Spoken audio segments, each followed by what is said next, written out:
Mga kapuso, ani usa ka museum din sa Sugbo nga nag-display sa mga karang imahen sa mga santos. Nagpakita unsa kahugot ang pagtuo sa mga Bisaya. Isip paghandom sa simbahang Katoliko ato kining sudlon pinaagi sa Regional TV Presents ni Nico Serino.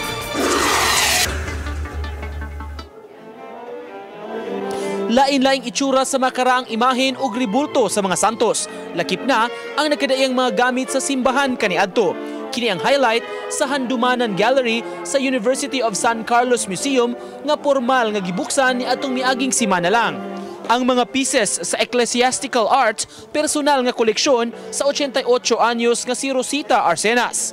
Nakahiligan na niya kaniadto nga mga olekta ug mga karaang butang. Ang uban gibaligya ug gipanghatag kaniya. Sama ni ining ulo sa napugduha ka mga apostoles. Nakita niya sa usa ka simbahan niadtong 1960s ug gihatag sa Cura Paroko. Sa 12, ang sayon mailhan si San Juan Evangelista nga matud pa dili bunguton. It was not so much the value, it's just that I wanted to collect. And whenever people found things, and they came to me, painters that could not sell their pictures came to me. So I bought these things that I like to buy. Nakadesisyon ang pamilya nga ipahuwam ang makaraang imahen ngadto sa eskwelahan aron ma-display ug makita sab sa publiko. Sagad niini ginama sa kahoy, dunay ginama sa semento ug ang uban hinimo sa pinangitang ivory.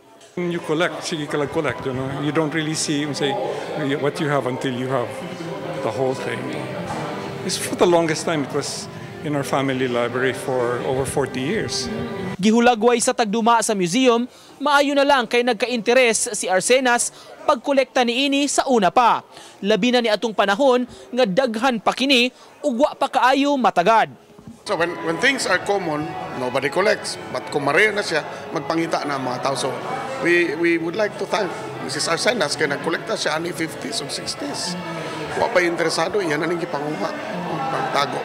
Sa usa ka bahin sa museum, dunay section kabahin sa mga repros o reproduction. Kini ang suway nga pagkopya ug pagbuhat og mga pieces aron ipagawas ug ipatuo nga antique. Daghan man kay ni, every church na ani, isa may mga interesado. Until nagka na mo kawa, ang uban gipangkawat, ang uban ginahinay baligya. So nagkanam siya career na karon nga pangitaon na kayo, diha pa na interesado ang mga tao. Nanggawas ang mga fake sad karon, mga repro ug mga fake. May mga timailhan ng eksperto ug mga batid sa orihinal nga antique ug sa mga repro o hinimo-himo lang. Pamaagi sab kini aron pag-ila labi na sa mga interesadong mupalit ug mga karaang butang nga itanyag kanila. Let's talk sculpture, no? Sige po, sir. Og original, kanang dili na ni siya hait bitaw.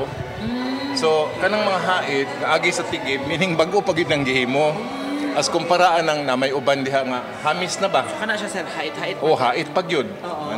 Unya, kanipod, ang birhen, kanang gimugna-mugna lang ba, murag ibinuangan, wagali kamot. Sa kinatibuk ang koleksyon, gamay rahinon kaayo ang gikonsidera nga repro. Kay kadaghanan, mga orihinal nga antigo man gyud nga milungtad sa gidugayon sa panahon.